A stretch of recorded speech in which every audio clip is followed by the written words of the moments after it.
हरी हरा निमक पतैया पर मैया मोरे झूलेली हो। हरी हरा निमक पतैया पर मैया मोरे झूलेली हो।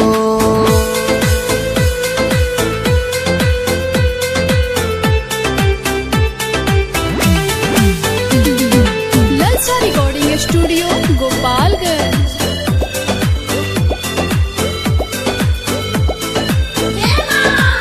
बड़का भैया भोरा ही से बड़ तैयारी। बड़का भैया भोरा ही से बड़ तैयारी। मंदिर में खार बारे देखो न पुजारी। तोर संग भौजी तेजी से दौड़ेली। हरी हरा निमक पतैया पर मैया मोरे झूलेली हो।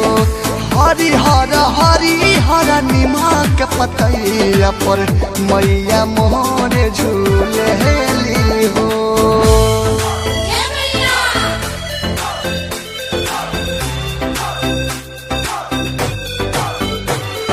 ललचा रिकॉर्डिंग स्टूडियो गोपालगंज।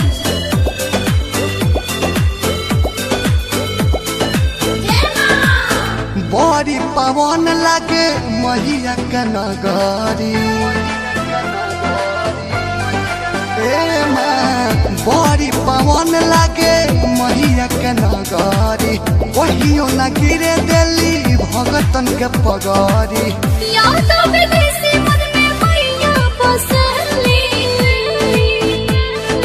हरी हरा निमक पतैया पर मैया मोरे झूलेली हो। हरी हरा निमक पतैया पर मैया मोरे